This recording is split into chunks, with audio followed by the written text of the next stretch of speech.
This is from Pantilla the Bulamba mulungi wali kubanga ate otombote ku page the news anka wona wosinzide consultant oli bolonja ya sinatera ntuse tugenderera na maso nebimu kwe bibigira maso mu kwanga ci Uganda era kubanga ate ntandikira mbaganda bafe abali kalangala ensangi zino enkube manyo kutuyita mnaenga obulamu ku side yabwe bongera okukaluba buli richa era nintisa mubo yeyongera orembera ebera yo singa enkuba ebifudde mbye mulundi gwetwasimba kubanga ate tulaba kumbere eno mu bitundu byeyo amayumba mangi twagala kutaka mwe police station okubanga ate etwalibwa Kibuyaga naye ngate n'obulamu bw'abantu bwalugenda olw'ekintu ekiyitibwa ensoke okubanga ate kyalabikako kakati natera kyakomyewo oba byakomyewo ku mulundi guno byaze bibiri wabulanga kino kyayongedde okubanga ate kiralikiriza abatuze mu bitundu bino naye tuyambe egende wala tetucyankalanya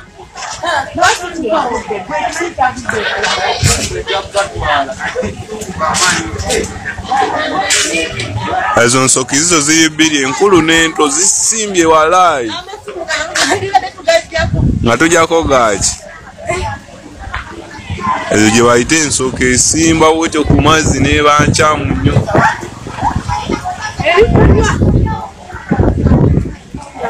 laba weekuŋŋaanyiriza wali waggulu walinga walina ekisaako wetuusiza wala egende ffe tetulumbagana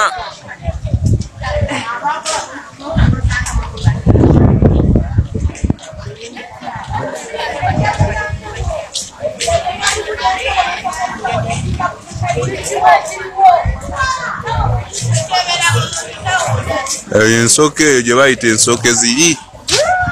abula nene ate eno naye tejjaayo eni waffe ndaba erumba eno ate yabwe gyeno kati eyise kuna miryango ekuba edda musisi ekuba edda eri musisi mpewo na busungu mizimu gya nyanja egyo mutereze mizimu bana yetufu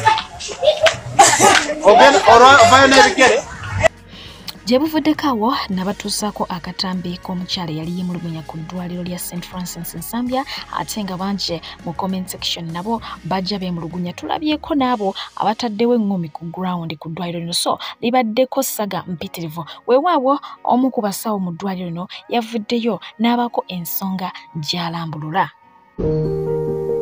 Amanya n'eddoboozi nze Dr. Andrew Sekitoleko nga ndi musawo wano Ensambya. Njagala okutegeeza abantu mwenna abali eyo ne general public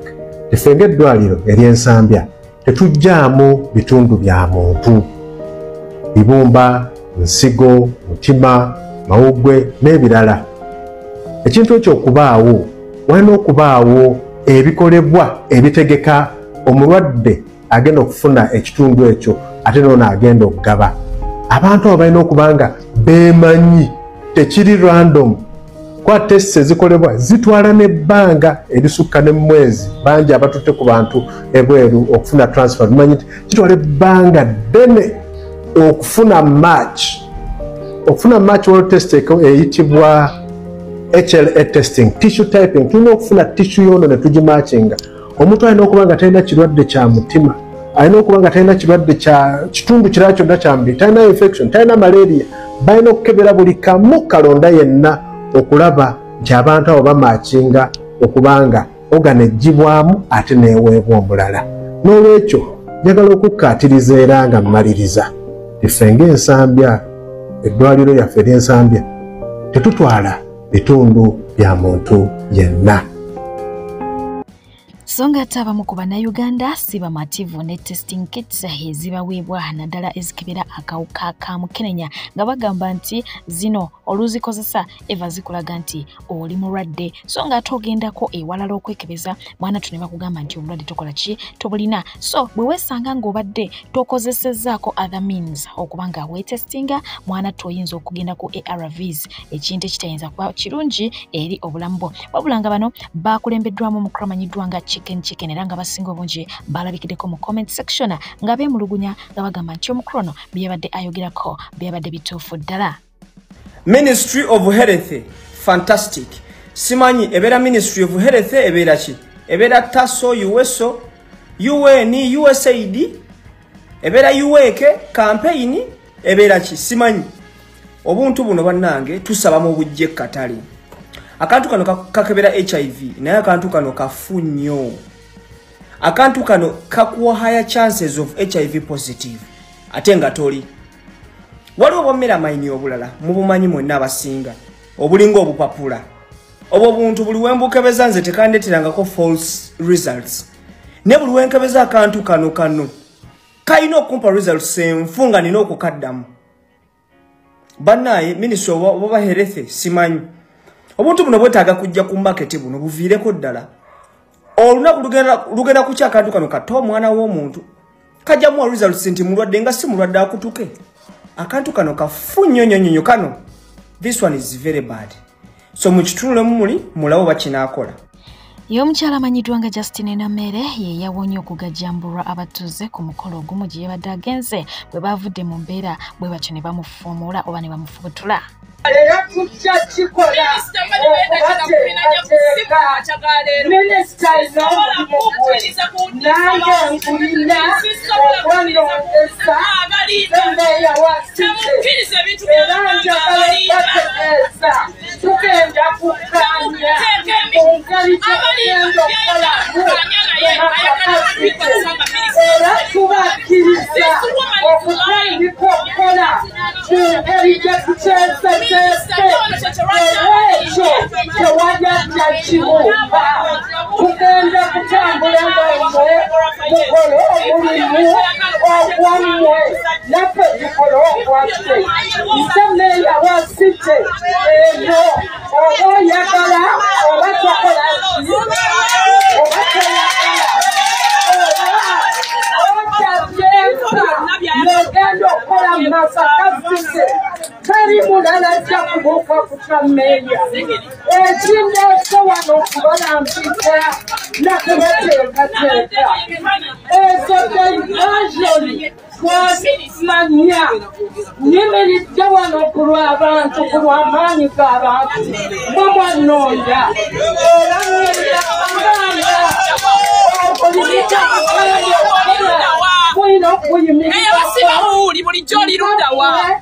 bulijjo liruddawa nga babagobaganya bulijjo liruddawa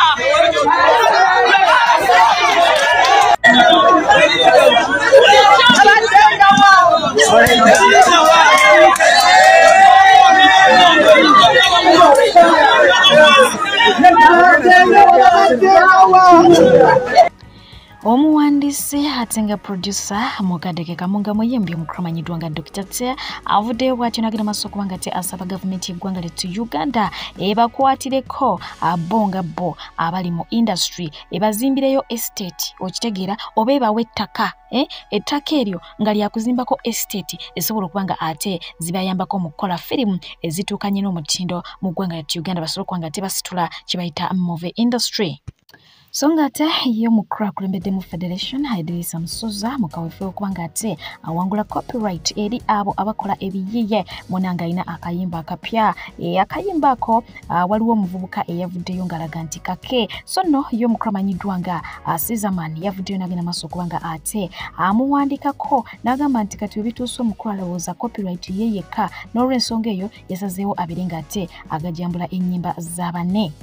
Naye ngate mu lutalo lw'omukulu amanyiddwa nga Alex Muhanje n'omukulu amanyiddwa nga Bebe Cole muyite Big Size yesa Muhanje yavuddeyo n'agamba nti akimanyi bulungi nnyo Bebe Cole agezaako kubanga afuna sympathy mu bantu olwa albamu ye empya gy'alina esobola okuba nga ate etambula y'ensonga lwaki amwesibyeko okutuuka mu kooti naye nga ye omukulu amanyiddwa nga MC Mariachi yavuddeyo n'agenda maaso okuba nga ate agumya mukama we Alex Muhanje n'amugamba nti mukwano kyonna kikiri kijja kuggwa zemanyi oli musajja mulungi era oli muntu wa mutima mulungi ye maama n'agamba atya kubanga ono kyaliwe nfanfe ojjukira bulungi nnyo nti ku mikolo ye yali nani ye yali best man so avuddeyo munanga bere ngate amuyirawo omubiri. Yo muganda wange Alex Muhanji, this is your man MC Mariachi. Alex Muhangi mwana challenges nziraba ebyo mu bulamu bibaawo mu kooti twabaddeyo I know naye saba Katonda kijja tambula bulungi we tuli we are behind your back kubanga tumanyi how good you are so bina bibaawo ebyo nkakasa nti bijja kugwa Alex Katonda yasinga shall overcome challenges are always there for men so wikimu kijja kugwa God is on our side saba tukakane kimu kijja tambula bulungi Alex muganda wange kimu kijja kuba kiriya saba busabi we are with you team Alex Muhangi so kimu kijja tambula bulungi muganda wange tofaayo tetutya Katonda yasinga byonna kubanga obulungi bwo bumanyiddwa sebo ya inshallah.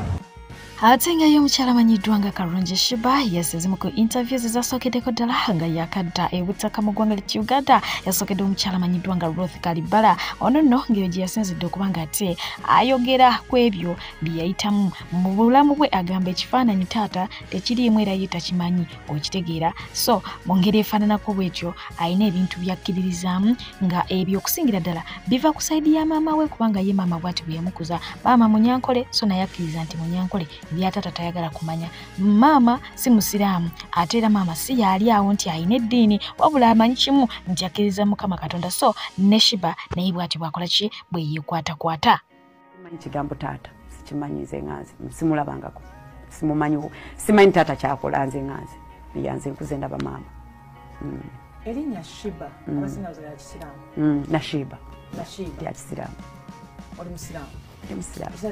nazaalibwa mu busiraamu mu abasiraamu be banzaala naye siri musiraamu sirina ddiini nze nzikiriza mu Katonda naye nga abasiraamu be banzaala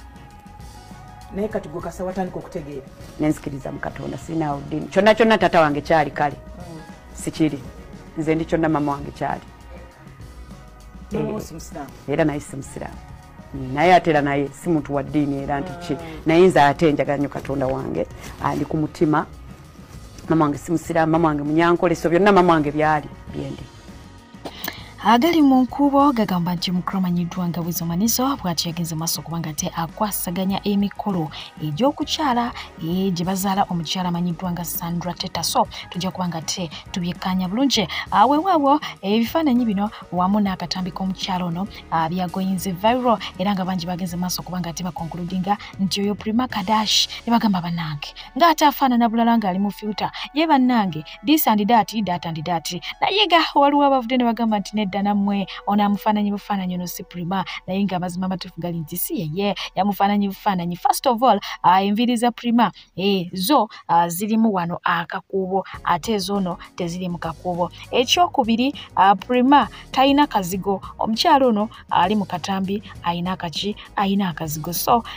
biri awo bingi ebifanana naye nga ye si ye Prima Kadash waddenga abasingo bungi mwageze maaso kubanga ate omukomerera emisumaali ejyako Yesu Kristo wewewo y'omukyala amanyiddwa nga Nambwayo yavuddeyo bw'ati n'agenda maaso kubanga ate ategeeza eggwanga mu kamera nti omukyala Bina Babe yamusonyedda era nga bye yali amututte mu kooti agenda kubanga ate awithdrawinga jjukira yali amukubye mu mbuga z'amateeka oluvannyuma lw'okubanga ate ayogera mu kamera nti omwana wa Ssuuna Ben si wa Nambwayo omwana wa Nambwayo si wa Ssuuna Ben yes ekintu ekyaluma Nambwayo naddukira mu mbuga z'amateeka ng'agamba nti alina okudefendinga omwana we at all cost so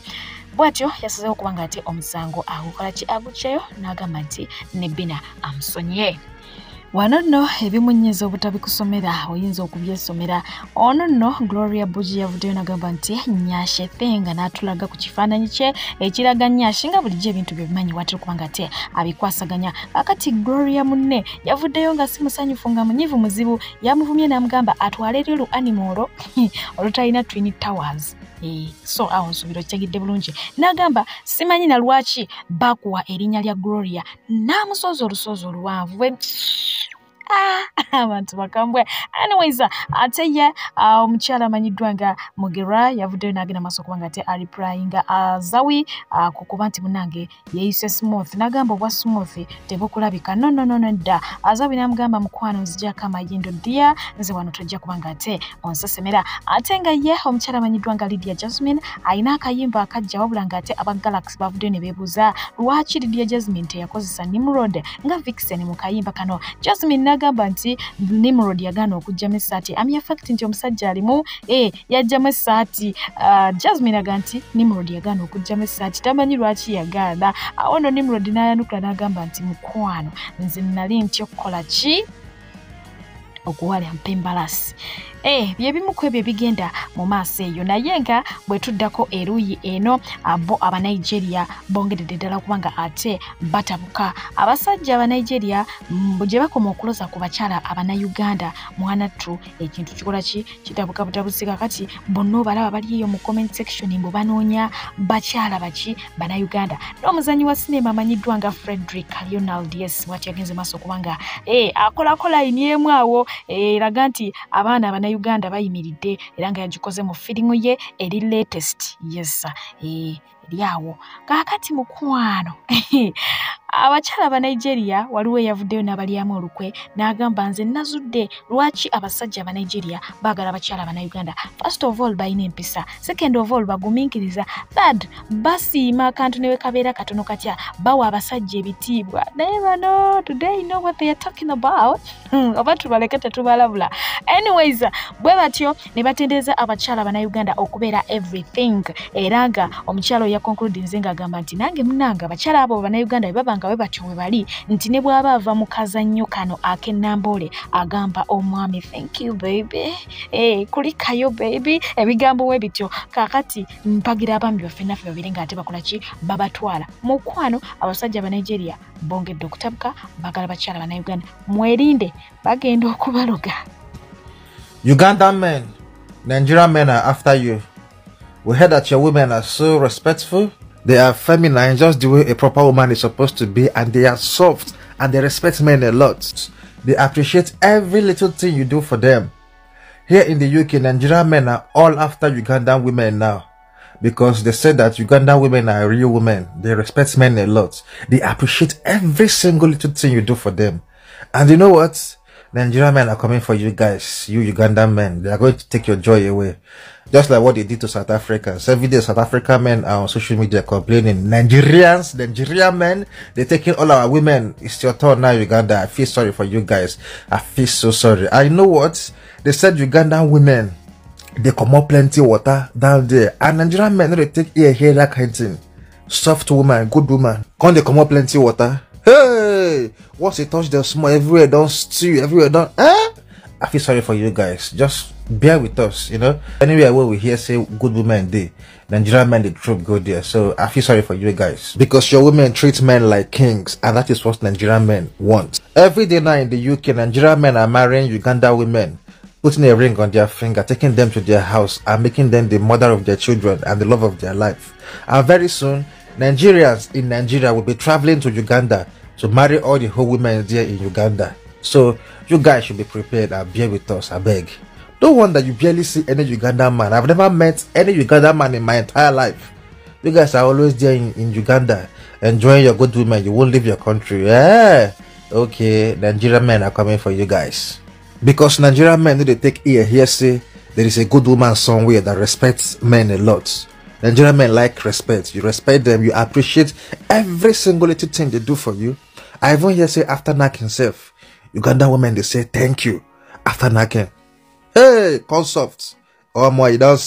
don't set. Abalungi abatuuliriza era abatulaba olunaku olwaleero tuchaddeko ewa Sheikh Ashraf Dembe. Sebo sanyusa okubalaba amannya agange Seeka Ashraf Dembe akola ku bizibu by'enjawulo omuntu singa balina ebirwadde musomereddwa tumwa amazzi ga lukuya nga bw'obadde ogalaba tugenda abantu ku kyoto ne twokya emizimu emibi egibabaamu n'okulombeddwa abantu singa abeera ng'ali wano atuuse sobola okumulombereddwa ne waba atatuuse nga mulwadde amanya ge ngaali wala neetaase enamba yange yeeno eri 0701763711 nammwe bannyinaffe abali ebweru oyagala okuba nti oyagala okulombera ku ddwa ng'olina ebizibu viza zibuze amaka gakolongotana sente zikola zimpita mu ngalo ojja kumpeereza ekifaananyi kyo n'amanyago ebyo byokka bijja kummala nja kukulombera edduwa ojja kutereera olunaku olusembayo mu mwezi mba n'edduwa eyawamu ffenna n'abalwadde bange abakadde n'abapya. Salaamu alaikum warahmatullahi wabarakatuh. Otambudde obwoya ne bukugwa ne kuntumbwe ng'onoonya mirimu ofereddwa abaferi bangi toddamu kumagamaga kankwanjulira Malden International Labour Consultants be bakugu abaakakasibwa okutwala bannayuganda emitala w'amayanja mu nsi nga Qatar, Saudi Arabia, Jordan, Kuwait, UAE, Bahrain era nga bano bakutusaako emirimu omuli security, waiters and waitresses, maids, cleaners wamu ne baristas. Basange wali eri ennamuŋŋoona oba bakubire ku nnamba zaabwe ez'essimu 074438821 oba 0772830026 oba 0787952329 be bokka abagenda okusangula ennaku ku mutima gwo beba Malden, shipping life into a unified destiny. Kakati wuno Kirya yagenze mbagagga b'eggwanga lya Uganda yes nga basimbye line bepanze kwe kuli Sudiru kwe kuli Kirumira kwe kuli Hamu yagambye nti omu ali worth $10 million omulala ali worth $5 million ate omulala oyo ye broker just broker ali awo makati kati teba ani gwe yayise broker ani ali worth $10 million who is worth $5 million naye nga ono ye Faruku yavuddeyo n'agenda maaso kubanga ate agamba nti alabye omukyala amanyiddwa nga Dr. Jani Mukibi nga trendinga week eziyise mabigaawo atrendinze nnyo okusinga omukulu amanyiddwa nga Kazibe Bashiri ku myaka 4 gy'amaze mu buyinza naye agamba nti alaba TV buli lunaku naye talaba ku mukulu oyo naye nga Kazibe Bashiri yabagambye nti agala kudda mu kalulu k'omwaka ogukolaki ogujja abantu ba Kawempe South mu mulabiranga ddala yo mukulu amanyiddwa nga Alien Skin omu ku bagoberezi be tuziyite endigaye yes munnange bwetyo yagenze maaso kubanga ate esalako offices za water nga mukambwe muzibu bossi amazzi gabula gatya yabatabukidde mwaba national water noba muli bisiru sewo muli wano ku ofisi wammwe mutudde mulege embuto mukimanyi nti Alien Skin ennaku zino lwe mwamujjako amazzi nga mugambye nti tasasula amazzi kati ennaku zino abba mabbe amazzi agabba kati gwe bwoba wakana jangu kufangoni ala wapakinga kifodi kirenjirova ekyo palaso kyeyakubakuba oyingiremu bwoti emabega okeberawo nga wali kitwamu olabe oba payipu ddala ze mwalekawo ebbiri oba ddala ze zikyaliwo ezamwe yazijjawo dda yagattawo ezize kati amazzi abba mabbe olaba kati nze singa nze mmwe aba national water singa ennyimba za Alien Skin nazo ensonyiwa dda lwasonga ekisooka ababba ye mutima nti Alien Skin agenda kusula kampuni yemmwe lwasonga ine abavubuka bangi bajjudde omwo mu fangoni jjukira edda bali tibannaaba nga mukyabakyajinga amazzi neke mwagatwala babba mabbe kati buli muvubuka anaaba emirundi yena olunaku mwaba national water izo bba buli lunaku abakolera rose yakukadde nga bubiri nga babaka amazzi gabukadde nga bubiri kati mubaleeyo rose yonna era nosigala ng'okuba ennyimba za Alien Skin oba musimu ennyimba za Alien Skin muzidiriiting yonna ng'okimanyi nti oli wa national water ng'okyakuba ku nnyimba za Alien Skin omusiru agenda kusula kampuni yammwe amazzi agappa agenda kukwata amazzi agabireko ekyalo nga buli lunaku akeera simulula amazzi gabula kyalo kyonna timulaba nti abanupu balina akasanyalazi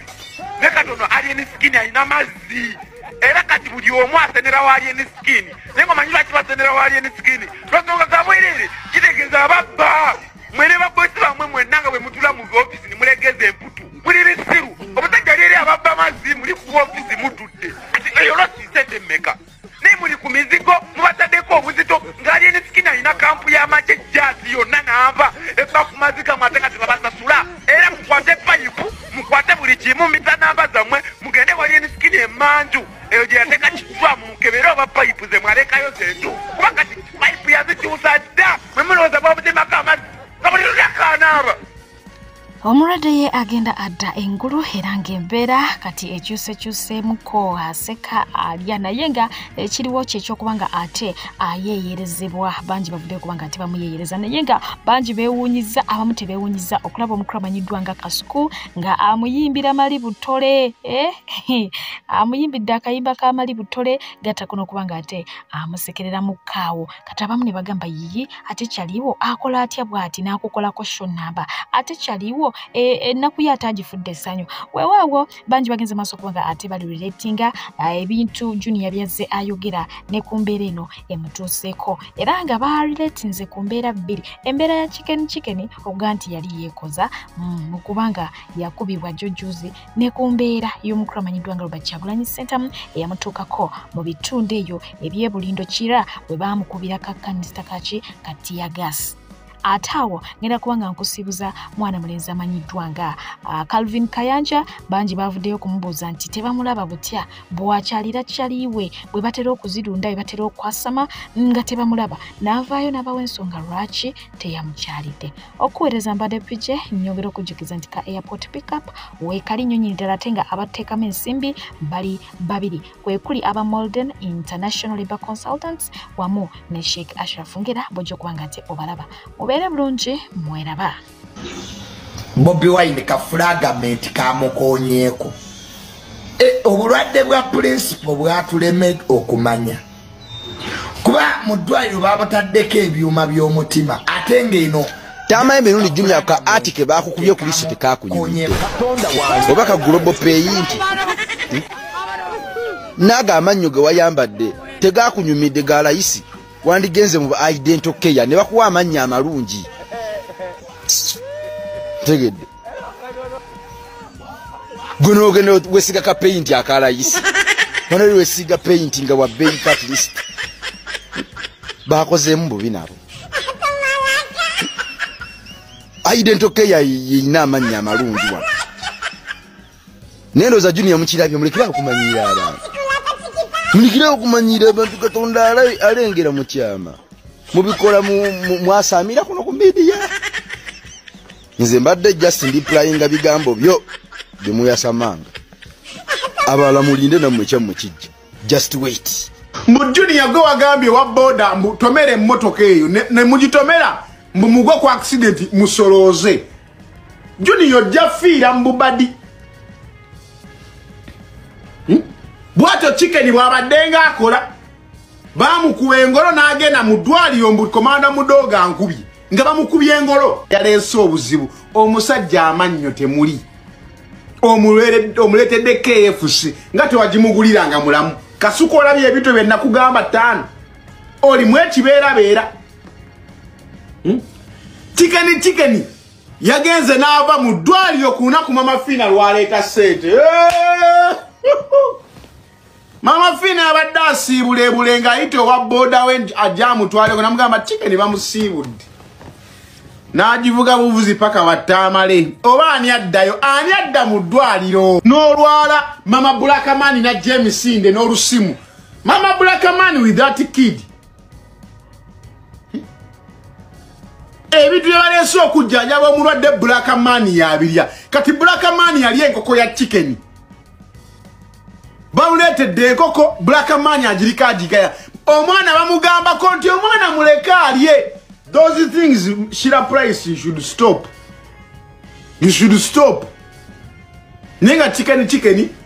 webale kusuuka bulwadde Calvin Kayanja samuyise omala okulya n'opama mutoyi Calvin Kayanja